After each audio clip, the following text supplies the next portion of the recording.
जय गुरु जी। जय गुरु जी संगत जी। गुरु जी रहमत चैनल पे आप सभी संगत का स्वागत है। गुरु महाराज को पंजाबी कल्चर शुरू से ही पसंद था। ऐसा नहीं है कि पंजाब से हैं तो ही पंजाबी कल्चर पसंद है, उसके पीछे भी कारण है। महाराज अक्सर कहते थे कि जो आंटियाँ सूट पा के मेरे कोलों आंदी हैं मैनू बड़ी चंगी लगदी हैं, यानी जो भी आंटी सूट पहनकर सर ढक कर माथा टेकती हैं, महाराज की वो बहुत उनको पसंद है ये सब। और इसके पीछे क्या कारण है, क्यों महाराज को ऐसी आंटियाँ पसंद है, ये आज का सत्संग सुनकर आपको पता चलेगा। आज का सत्संग है करनैल सिंह अंकल महाराज की पुरानी संगत, जो गुरु महाराज के छोटे मंदिर एम्पायर एस्टेट के पास रहती हैं। इनकी आंटी गुरु महाराज के चोले बनाती हैं और बहुत प्यारा सत्संग है, अंत तक ज़रूर सुनने का संग। और मैं यहाँ करनैल सिंह सुल्तानपुर एम्पायर स्टेट के पास रहता हूँ, सुल्तानपुर में गुरुजी के छोटे मंदिर के पास।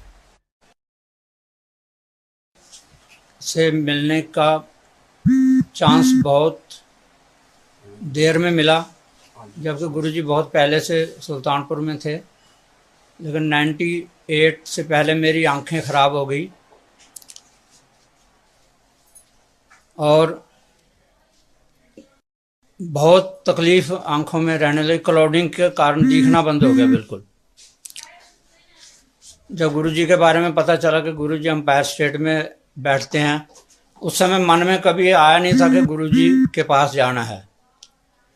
गुरुजी के मैसेज भी आए कई,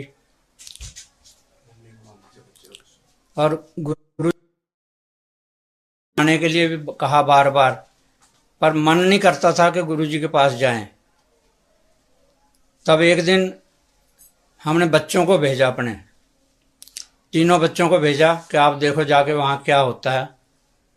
तीनों बच्चे एम्पायर स्टेट में गए गुरुजी के पास। गुरुजी देखते ही बच्चों को बोले, ਤੁਹਾਡੇ मम्मी पापा नहीं आए, कल उन्होंने भी लैके आना। दूसरे दिन, जबकि हमारा कभी जाने का मन नहीं था, दूसरे दिन हम टाइम पे तैयार हो गए, 6 बजे ही तैयार होके बैठ गए। और गुरुजी वहाँ बुलाया था और वापस भेजा तो अपनी गाड़ी में भेजा, 1 नंबर गाड़ी जो गुरुजी की DLP 1 है, उसमें बच्चों को घर तक भेजा। दूसरे दिन हम तैयार हो गए, तैयार होके हम गुरुजी के पास जाने के लिए मंदिर के पास पहुँचे। यहाँ एक शिव जी मंदिर है, तो गुरुजी की गाड़ी दोबारा हमें लेने आ रही थी उस दिन। तो हमने छोटू को बोला, गुरुजी के ड्राइवर को, कि आप चलो, हम आ रहे हैं, हम पैदल ही आएंगे गुरुजी के पास। तब वो चला गया और हम जब गुरुजी के पास पहुँचे तो जैसे हम गेट के अंदर एंट्री किया, गुरुजी का नूर देखकर जो दिमाग में अंधेरा सा छाया हुआ था, वो एकदम पर्दे की फटने की तरह से हट गया। और जब गुरुजी के दर्शन किए तो गुरुजी बोले, हाँ जी सरदार जी, टेलीफोन डिपार्टमेंट में काम करते हो? गुरुजी, बह जो, कल्याण हो गया ਤੁਹਾਡਾ। और गुरुजी ने कुछ, हम बैठ गए वहाँ। गुरुजी ने थोड़ी देर में फिर बुलाया मुझे कि ਤੁਹਾਡੀ मम्मी पटियाले रहिंदी है? मैं कहा हाँ जी। अच्छा, ਉਹਦੇ ਕੋਲੋਂ शहद मंगाओ, पुराना शहद।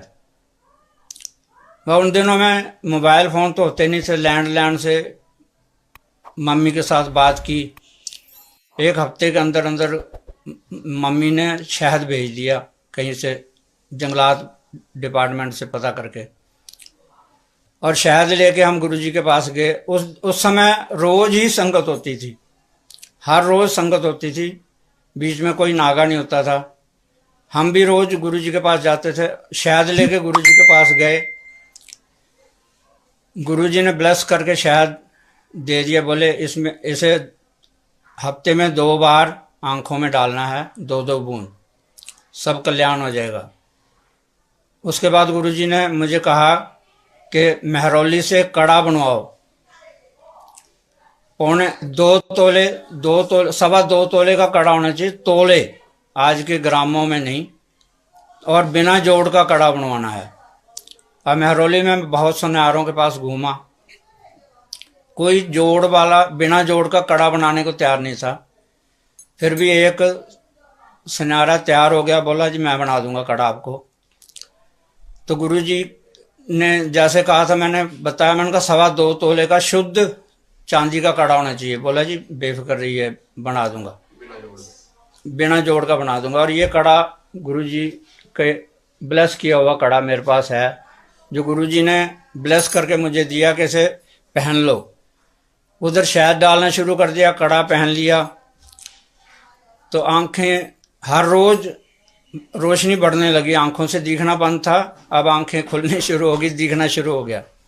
गुरुजी की ब्लेसिंग काम करने लगी।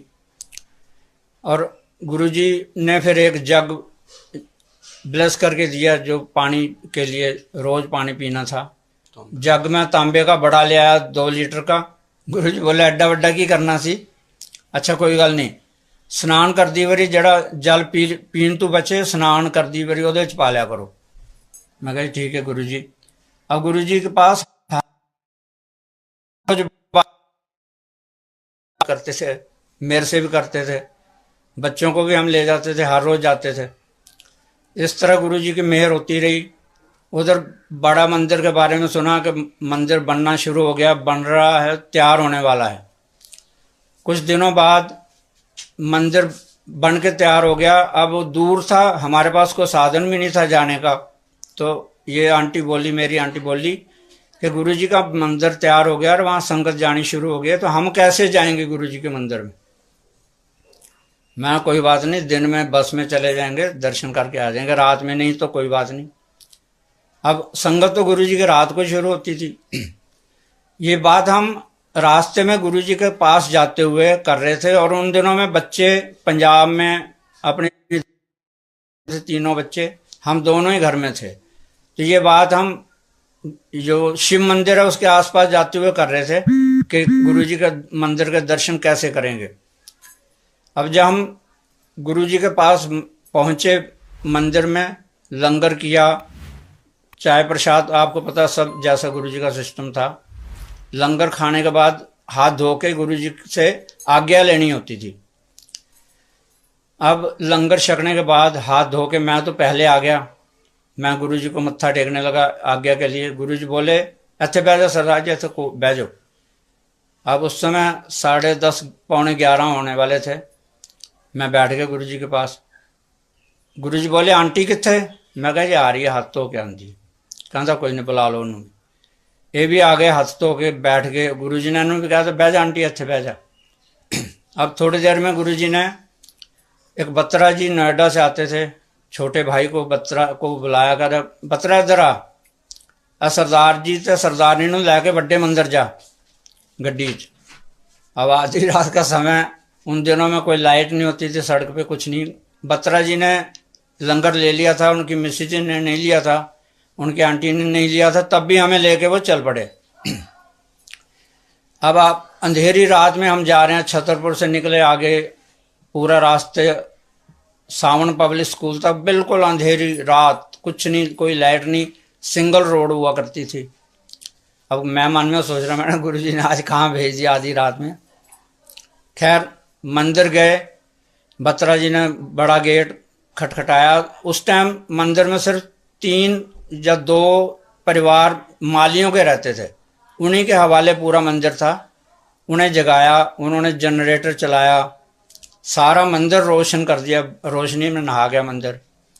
अब अंदर मत्था टेक के गुरुजी के मंदिर में उन्होंने सारे कमरे मुझे दिखाए, जितने कमरे थे गुरुजी के जो आज हम नहीं देख पाते, उन दिनों में सारे ही कमरे मुझे और आंटी को दिखाए गुरुजी के।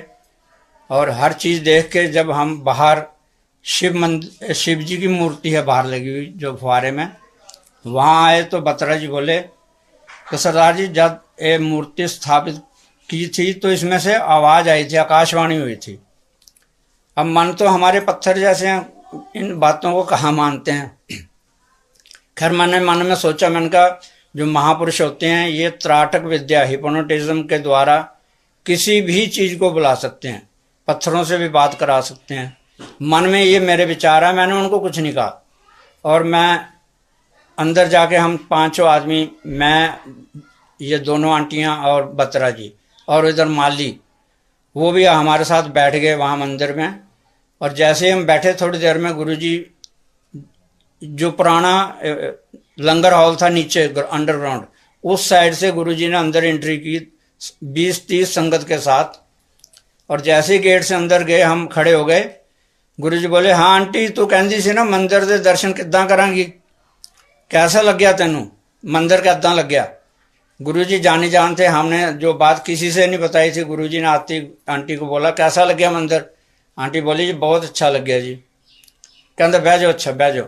गुरुजी सिंहासन पे बैठ गए और प्रसाद बहुत लाए थे, साथ में संगत साथ में थी, तो गुरुजी ने सबको प्रसाद दिया। वहाँ हम बैठे रहे, संगत के पास बैठ गए, गुरुजी ने प्रसाद दिया। फिर गुरुजी ने ये जो मेरे बैक में फोटो देख रहे हैं गुरु नानक देव जी का स्वरूप, ये गुरुजी ने बड़े मंदिर से हमें दिया जी को। और एक दूसरे सेवादार को बोले जाओ मेरे कमरे चूँ गुरु नानक देव जी का स्वरूप है, चक के ले आओ। अब 2 आदमी से स्वरूप को उठा के लाए और हमें दे दिया कि या गुरुजी बोले जिथे तुम सौंदे हो ना उत्थे लगा के रख देना, इनू कल्याण हो जाएगा। अब इतना बड़ा स्वरूप देख के ले जाएंगे कैसे मंदिर से। खैर गुरुजी ने बड़े बत्रा जी को बुलाया, उनके भाई को, बत्रा तेरे को सीलो गड्डी है। बत्रा जी बोले हाँ जी। कहते अच्छा सरदार जी ने, तो सरदार जी घर छड़ गया, स्वरूप लै जा नाल। अब उठा के हम प्रसाद, इतना प्रसाद, आंटी ने तो प्रसाद है उठाया हुआ, हमने गुरु जी की, गुरु नानक देव जी का ये स्वरूप, और उठा के बाहर आए कार तक। अब कार में कहीं ना आए, ना उसके ऊपर कैरियर था, ना अंदर आए, किसी तरह से कार में नहीं आ रहा था। अब काफ़ी मशक्क़त की, गुरु जी से प्रार्थना की, गुरु जी अब ये कैसे जाएगा। पहले हमने डिग्गी में भी पीछे खोल के रखने की कोशिश की थी, उसमें भी नहीं आ रहा था। जब गुरुजी से मैंने कहा गुरुजी अब आपने ये स्वरूप तो दे दिया, अब इसे घर कैसे ले जाएंगे। अब थोड़ी देर में तिरछा करके देखा तो आराम से गुरुजी के ये स्वरूप, गुरु नानक देव जी का स्वरूप उसमें आ गया। मैंने कहा बत्रा जी अब मैं जोड़े उतार के और इसमें बैठ जाऊंगा डिग्गी में पकड़ के इसे, और आप आराम आराम से गाड़ी चला के ले जाना। बोला नहीं जी गुरुजी तो गुस्से हो जाएंगे, गुरुजी सब जानते हैं। पीछे बैठा के सरदार जी को ले गए, गुरु नानक देव जी को। खैर मैंने कहा जी अब घर तो जाना है, कैसे ले जाएंगे, ऐसे ही जाना है।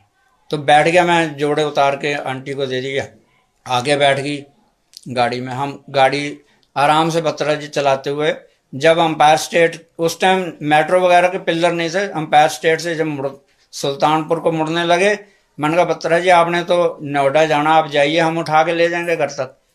बोले नहीं जी नहीं, गुरु जी सब देखते हैं, वो सब पे नज़र है उनकी, और उन्होंने पता लगा लेना है, फिर मेरे को बहुत डांट पड़ेगी, मैं तो घर ही छोड़ के आऊँगा।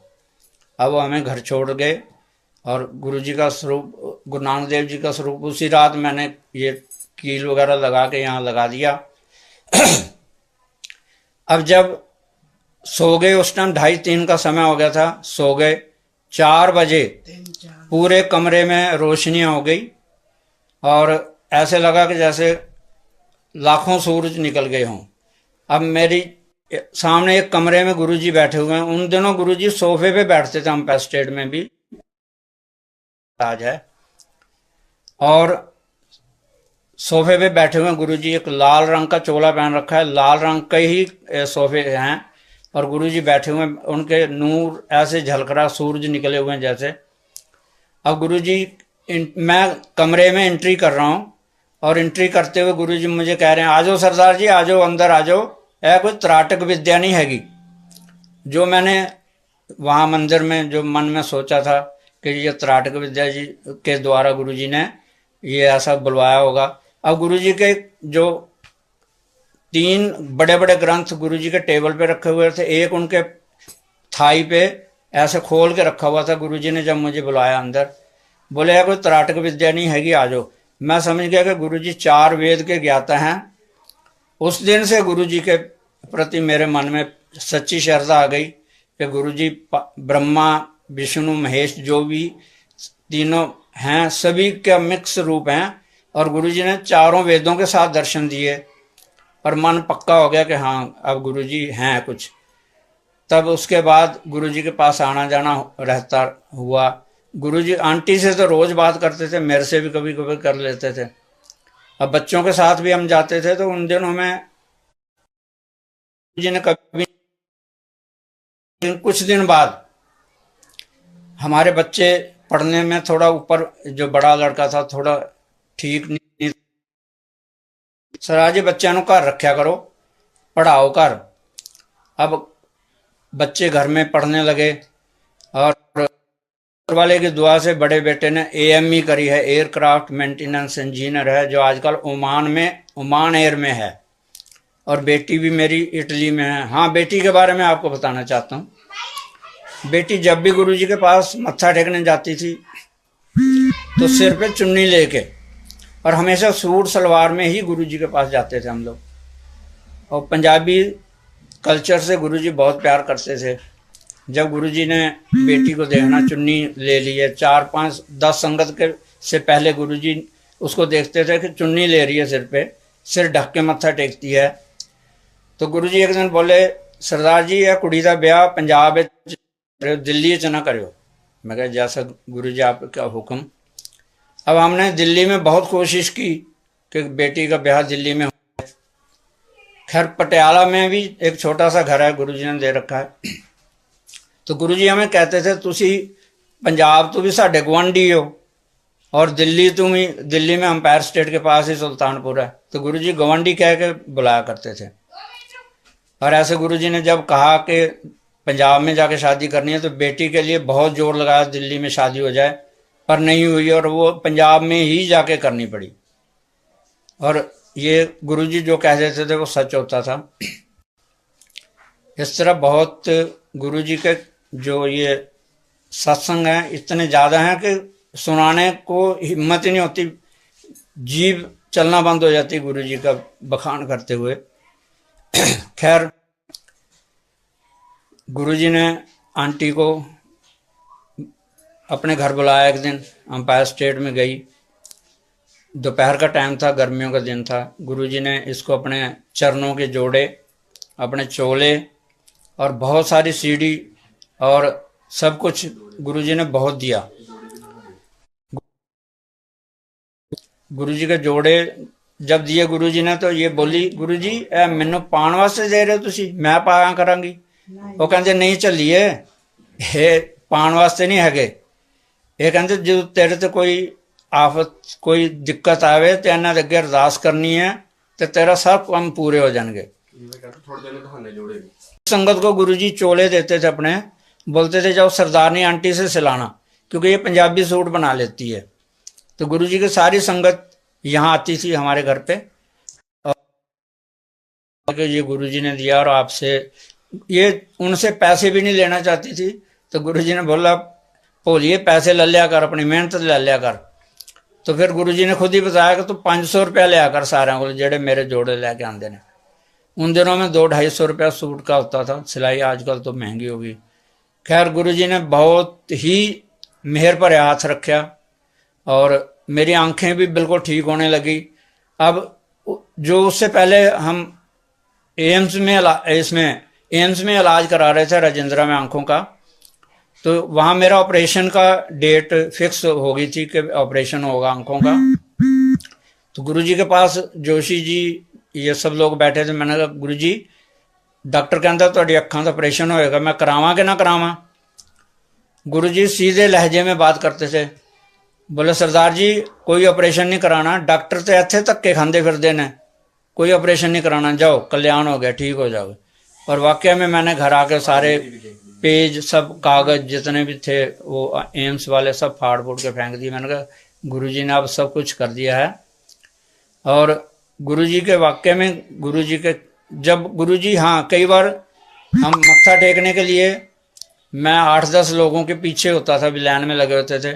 तो गुरुजी बोलते थे चलो सरदार जी चलो, बस उतों ही बाहर निकल के लाइन तो मत्था टेक लेना और घर आ जाना।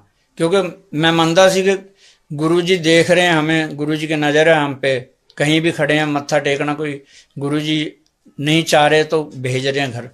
तो ऐसे गुरु जी ने एक बार कहा भी किसी संगत को कि सरदार जी ने मैं जो भी कहना जाओ उत्थे मत्था टेक के चले जाते हैं। ऐसा मतलब गुरु जी की आज्ञा माननी चाहिए। खैर इस तरह गुरु जी ने बहुत कुछ करते रहे, बातें होती रही। गुरु जी को फिजिकल देखने की आदत पड़ी हुई थी और गुरु जी कभी कभी कई बातें सपने में आके करते हैं। डायरेक्ट गुरु जी थे सामने हमारे, लेकिन कभी कभी सपने में भी हमें बता देते थे कि ये काम करना है, ये नहीं करना है। अब गुरु जी ने एक दिन क्या हुआ है, मैं टेलीफोन डिपार्टमेंट में काम करता था। गुरु जी के बिल जो थे, गुरु जी के पास 2 टेलीफोन लगे हुए थे। गुरु जी के बिल मुझे ही पे करने होते थे। गुरु जी पैसे भेज देते थे घर पे छोटू के हाथ में, और जब वहीं संगत में कह देते थे सर जी बिल जमा करा दो। अब एक दिन हम घर में बैठे हुए, जैसे हम बैठे थे, कमरे में फ्रेगरेंस पूरे कमरे में फैल गई कि जैसे गुरु जी खुद आ गए। अब देखा तो छोटू 1000 का नोट, जो पुराने 1000 के नोट आजकल बंद हो गए हैं, 1000 का, तो मुझे बोला सर जी गुरु जी ने दिता। मैं कहा गुरु जी कितने ने, फ्रेगरेंस आ रही बड़ी तेज। कहता गुरु जी बाहर गड्डी च बैठे ने। मैं कहा यार तू एक, मैं निकला बाहर तक और छोटू तेज भाग के चला गया और गुरु जी को लेके चला गया। गुरु जी के दर्शन नहीं हो पाए। खैर गुरु जी का नोट जो उन्होंने 1000 का भेजा था उस पर अपने साइन कर रखे थे गुरु जी ने, जो आज भी मैंने अपने खजाने में संभाल के रखा हुआ है। और उसमें से फ्रेगरेंस, और जैसे जोड़े गुरु जी के चरण जोड़े हैं उनमें से भी आज भी फ्रेगरेंस आती है। उनका चोलों से फ्रेगरेंस आती है गुरु जी की। और ये गुरु जी जो स्वरूप आप देख ही रहे हो पीछे, गुरु जी ने बहुत ऐसे, आंटी जिस दिन वो बता रहा हूँ चोले और जोड़े लेके आए, घर आई ना, इसका मुंह ऐसे लाल हो रहा था जैसे खून टपक रहा हो। ये तो बहुत मानती है गुरु जी को, पूरे दिल से मानती शुरू से। और गुरु जी इससे ही बात बहुत करते थे, आंटी तू तो बड़ी सोहनी लग रही है, फलाना है। गुरु जी कभी कभी विनोदी भाव में भी आ जाते थे, खुश होते थे, बहुत बातें करते थे। एक दिन माता जी मेरे पटियाला से आए हुए थे, तो गुरु जी जैसे कोई हमारे यहाँ पटियाला से आ जाता था, गुरु जी को पता नहीं कैसे मालूम हो जाता था, खूब पहचान लेते थे। हमारी छोटी बहू आई, मतलब हमारी छोटी भाभी आई, हाँ बोले गुरु जी बोले पटियाले वाले हो, कितने कम दे हो, ऐसे बोल देते थे गुरु जी। माता जी आए, मैं मत्था टेका गुरु जी के पास आज्ञा लेने से पहले। मैं गुरु जी इनको डायबिटीज, हाई शुगर रहती है और हाई ब्लड प्रेशर। तो गुरु जी हंस के बोले सरदार जी है कोई टेलीफोन थोड़ी है जड़ा सिफारिश ला के लगवा लेना है, सब ठीक है। और माता जी को उन तकलीफ़ों से कभी कुछ नहीं हुआ और बहुत साल तक जिए। पिछले 2-3 साल पहले उन चले गए हैं इस दुनिया से, लेकिन उन बीमारियों से जो गुरु जी को बताई गई थी उनसे कुछ नहीं हुआ उनको, और बहुत साल तक जिए वो। तो ऐसे गुरु जी कई छोटी छोटी बातें करते थे। जबकि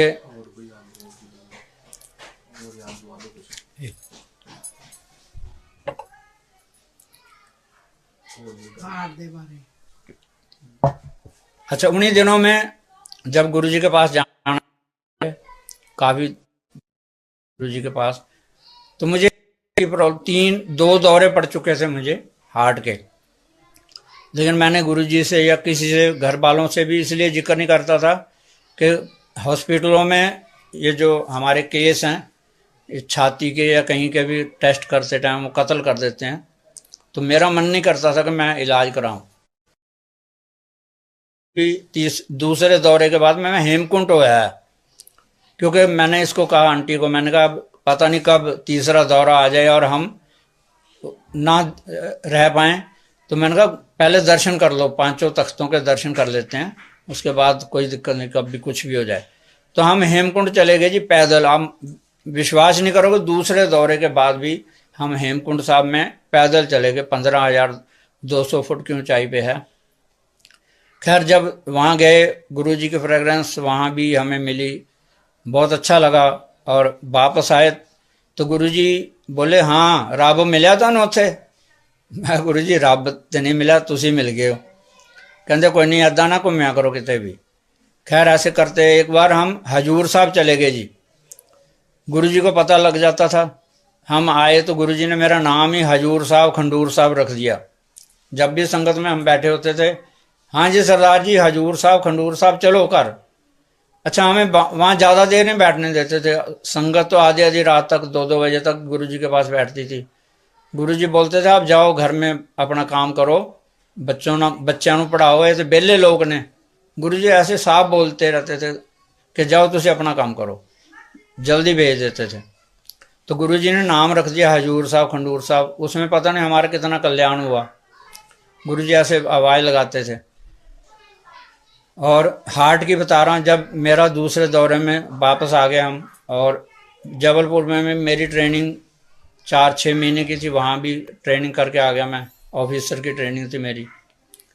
अब जब गुरुजी को भी हमने किसी को भी जिक्र नहीं किया, तो मैं चुपचाप चाह रहा था कि मेरे को ये, जब मैंने बच्चों को बोल दिया मुझे हॉस्पिटल भी मत ले जाना, कोई दिक्कत नहीं मुझे, तब बच्चे कहाँ मानते हैं। जब मेरा तीसरा, अच्छा दौरे से पहले मुझे पता नहीं क्या कारण था कि मालूम हो जाता था कि मुझे आज सुबह के टाइम प्रॉब्लम होगी, तो मैं उसको बोलता था सॉर्बिट्रेट वगैरह अपने पास रख के, पानी वगैरह रख के से बोलता था मैं जब जगाऊं तुझे। तो मैं क्या, वैसे मौका तो नहीं देता जगाने का, पर फिर भी आप जगा देना। जब गुरु तीसरा दौरा मुझे सुबह के टाइम पड़ा 4-4:30 बजे, तो मैंने ये पास में पड़ी थी, हाथ हिला के उठाए से फटाफट उठी। मैंने कहा मेरे को फिर प्रॉब्लम आ गई है बहुत तगड़ी और शायद ना बचूं। तो बच्चे उठे फटाफट, गाड़ी बाहर, दिनों में इतनी गाड़ियां नहीं होती थी आज की तरह, उबर वगैरह कुछ नहीं, तो किसी प्राइवेट गाड़ी नहीं मिली, कॉलोनी तक होके आ गए, नहीं मिली। तो एक ऑटो वाला बेचारा वो हमें लेके, बत्रा हॉस्पिटल हमारे पैनल में था तो हमें ले गए पैनल वाले हॉस्पिटल में। तो रास्ते में मैं होश में था, बिल्कुल आराम से जा रहा था। इमरजेंसी तक भी मैं ऑटो से उतर के पैदल ही गया। जब डॉक्टरों के पास उन्होंने बताया गया कि दौरा पड़ा है, तो उन्होंने फटाफट मुझे स्ट्रेचर पे लिटा दिया। अरे आप पैदल क्यों आ रहे हो, ऐसा करके उन्होंने ऐसा इमरजेंसी में टेस्ट किया 2-4, बोले ये तो बिल्कुल सीरियस मामला है, ऑपरेशन होगा। अब ऑपरेशन करने के टाइम में, उन दिनों SK सिन्हा डॉक्टर होते थे जिन्होंने 10,000 ऑपरेशन किए थे और गिनीज बुक में उनका नाम था, वो मेरे को ऑपरेट करने वाले थे। और उनके जो असिस्टेंट थे शर्मा जी, अब वो मेरे को मनाए कि, मैंने कहा भाई देखो केस नहीं कत्ल करने, आप मेरा ऑपरेशन करना तो कर दो, नहीं तो मैं जा रहा हूँ, घर जा रहा हूँ। बच्चे भी समझाने लगे, गुरुद्वारे के ज्ञानी जी भी आए कि भाई ये काम तो कराना ही पड़ेगा।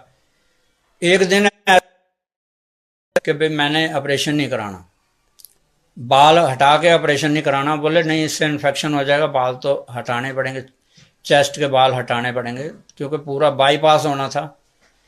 और जब सभी ने समझाया तो बच्चों ने भी साइन वैन करके दे दिए, तो मुझे मजबूरी में ऑपरेशन कराना पड़ा। अब गुरुजी के पास मैसेज, मेरी बेटी जो यहीं घर पे थी वो गुरुजी के पास गई, अंपायर स्टेट में गुरुजी उस टाइम स्नान कर रहे थे। तो अम्मा जी जो गुरुजी के वहाँ हैं, वो बोली कोई नहीं, मैं गुरुजी को मैसेज दे दूँगी आपका, आप जाओ घर। अब थोड़ी देर में अम्मा खुद आई घर पे, बोली गुरुजी बोलो कोई गल नहीं, ऑपरेशन करा लो, सब ठीक हो जाएगा। और वाकई में जो एनेस्थीसिया कई कई महीनों, 20 दिन तक आदमी का दिमाग खराब रखता है, वो गाली बकते हैं, नर्सों को मारते थे लोग। एनेस्थीसिया की बेहोशी के बाद वो नर्सों को मारते थे, पैर मारते थे, बहुत गाली देते थे। लेकिन मेरे को गुरुजी की कृपा से कुछ नहीं ऐसे। मैंने एक दिन, हाँ डरावने सपने जरूर आते थे वहाँ पर, बत्रा में लेटे हुए काले काले ऐसे ऊपर मंडराते रहते थे कुछ। तो मैं समझता था, मैंने कहा यहाँ जो बहुत सारी डेथ होती हैं तो उनके आत्माएं भटकती होंगी तो मैंने एक दिन गुरुजी से प्रार्थना की, गुरुजी का स्वरूप पास में होता था हमारे, तो मैंने गुरुजी का स्वरूप को माथे से लगा, मैंने कहा गुरुजी ये जो दिख रहा है मुझे सारा कुछ, अपने मंदिर के या किसी अच्छी चीज़ के दर्शन कराइए। और उसी टाइम आप मानोगे नहीं, जैसे सिर के ऊपर से जहाज निकल जाता है ना, कोई लड़ाकू जहाज, ऐसे मेरे सिर के ऊपर से ऐसा निकला, पर्दा फटा, जैसे जो अंधकार का पर्दा था वो सब फट गया। और गुरुजी के मंदिर, बड़े मंदिर के दर्शन हुए शिवलिंग के। तो मैंने कहा वाह। उस दिन के बाद मैं अपने आप ही उठ के कपड़े पहनता था, सब बाहर जाता था। मतलब नॉर्मल जैसे आदमी नॉर्मल होता है इस तरह से गुरुजी ने मुझे वहाँ एक्टिव कर दिया। नर्सों की कोई हेल्प नहीं लेता था, ये आती थी कुछ देर बैठ जाती थी पास। अच्छा, गुरुजी की कृपा से इसे भी मना नहीं करते थे गार्ड, किसी को अंदर नहीं आने देते थे हर टाइम। ये रात को भी कभी कभी गार्ड से कह के मुझे देख जाती थी। तो गुरुजी ने पूरी हेल्प की। हाँ, जब 15 दिन बाद गुरुजी के मंदिर में दर्शन करने गया घर आने के बाद, तो गुरुजी बोले, हाँ सरदार जी, हार्ट नवा पवा लिया हार्ट। मैं कहा हाँ जी गुरुजी, तुसी पवाता। कहते नहीं ठीक है, सब कल्याण हो जाएगा, जाओ खुश रहो। गुरुजी हर टाइम मौज करो, कल्याण हो गया, खुश रहो, सारा कुछ ऐसे बोलते रहते थे। गुरुजी बार बार कहते थे। और आज हम इसी बात को सोचते हैं कि गुरुजी मौज करा रहे हैं। गुरुजी बोलते हैं ना मौज करो, आज गुरुजी मौज ही करा रहे हैं। और अच्छी समय बीत रहा है। इस कोरोना का जो संकट है ये भी गुरुजी की कृपा से सबसे दूर हो जाएगा। गुरुजी के संगत को कोई तत्ती वाव नहीं लगेगी। गुरुजी हमारे अंग संग हैं। और आप लोगों से यही रिक्वेस्ट है कि गुरुजी को मन से मानिए। नई संगत भी बहुत जुड़ी है और वो हमसे अच्छी है, क्योंकि हमने फिजिकल गुरुजी को देखा है, उन्होंने नहीं देखा, तब भी उनका विश्वास हमसे ज़्यादा है गुरुजी पे। खैर नई पुरानी संगत तो नहीं होती कोई भी, लेकिन फिर भी जो आज लोग जुड़े हैं गुरुजी से वो ज़्यादा ब्लेस्ड हैं हमसे। क्योंकि पहले भी किताबों में या बड़ी बड़ी कहावतें होती थी कि जो महापुरुष आते हैं उनको उनका परिवार नहीं मानता पहले तो, फिर गांव नहीं मानता, शहर नहीं मानता, और देश तो बहुत दूर की चीज़ है। लेकिन उनके जाने के बाद आज गुरुजी को पूरी दुनिया मान रही है। पूरी दुनिया में सत्संग हो रहे हैं। ओमान में जहाँ मेरा बेटा है, ओमान में सत्संग हो रहे हैं गुरुजी के। सभी वर्ल्ड वाइड सभी। अब मेरा बेटा और मेरी बहू गुरुजी को बहुत मानते हैं। ओमान में संगत होती है, उनके घर पे भी होती है, और संगत सारे ओमान में होती है। और बड़े प्यारे लोग हैं वहाँ के। हम भी गए हैं 2-3 बार वहाँ ओमान में, तो बड़ी इज्जत करते हैं गुरुजी, बहुत ही ब्लेस करते हैं लोगों को। और मैं यही आशा करता हूँ आप लोगों से कि आप सभी। हाँ, एक बार मैंने बेटे को फोन किया। गुरुजी ने जब मंदिर में कोई सेवा होती थी गुरुजी बोल देते थे, सरदार जी तुसी उत्थे मंदिर आ जाओ, सेवा लगी करे। मैं उन दिनों में ड्यूटी जाता था, यहीं पास में सैदला जाम में था, इंदिरा ये कौन सी इग्नू के पास। तो गुरुजी ने मैसेज भेजा, तो मैं इससे बोला आंटी को, मैंने कहा आप छतरपुर पहुंच जाना, मैं ड्यूटी से वहां आ जाऊंगा। तो मैंने बेटे को फ़ोन किया। बेटे को ना गुरुजी ने वहाँ मंदिर में, छोटे मंदिर में बुलाया था, किसी को काम था। तो ये गया, देखा तो गुरुजी वहाँ छोटे मंदिर में थे, एम्पायर स्टेट में थे। तो मेरा मन में आया कि गुरुजी ने हमें तो सेवा के लिए वहाँ भेज दिया, आप तो यहीं बैठे हैं सुल्तानपुर में। तो खैर इससे बात करके मैं जब वहाँ छतरपुर मोड़ पे पहुँचा था, ये आंटी वहीं खड़ी थी, हम वहाँ से ऑटो लिया और मंदिर, वहाँ उस टाइम अंदर तक नहीं जाते थे ऑटो, कच्चा रास्ता था बिल्कुल। एक नाला होता था बीच में, जहाँ आज मेन गेट बना हुआ बाहर मेन रोड के पास, वहाँ से नीचे नाले में से उतर के आगे जाना होता था। कच्चा रोड था बिल्कुल, मिट्टी। और जब हम उस नाले को थोड़ा पार करके आगे गए तो गुरुजी की इतनी ज़्यादा फ्रेग्रेंस आई कि मैंने कहा गुरुजी यहीं आसपास हैं कहीं। तो बोली नहीं, हो तो अभी आप बता रहे थे कि घर पे ही हैं वहाँ एम्पायर स्टेट में, छोटे मंदिर में। तो खैर आगे देखा तो गुरुजी एक लेडी के साथ पैदल जा रहे हैं मंदिर की तरफ। अरे मैंने कहा गुरुजी तो पैदल कभी चलते नहीं है, तो जा रहे हैं, आगे आगे जा रहे हैं, और फ्रेग्रेंस ऐसे आ रही जैसे गुरुजी के पास ही हमारे पास खड़े हैं। खैर मैं भाग के दौड़ के गुरुजी के पास पहुंचा, चरणों को छुआ, और गुरुजी बोले आंटी कितने? मैं कह जो आ रही पिछे हौली लटकती। अच्छा को नहीं, जाओ सेवा करो जाके, उन्होंने लाल नाल ते सेवा करो। तो गुरुजी मतलब ये नहीं था कि उस टाइम हम एम्पायर स्टेट में पता चला था वहाँ थे, लेकिन जब याद किया मन से तो वो वहाँ भी पहुँच गए। गुरुजी हर जगह हर रूप में दर्शन देते हैं। तो ऐसा नहीं है कि गुरुजी एक ही जगह कहीं बैठे हो, आज भी गुरुजी हर जगह हैं, हर कण कण में हैं। बस और बहुत अब जुबान नहीं काम करती, क्योंकि गुरुजी की कथाएं सुनाना कोई आसान काम नहीं है, बहुत मुश्किल है। शुक्रिया। जय गुरुजी।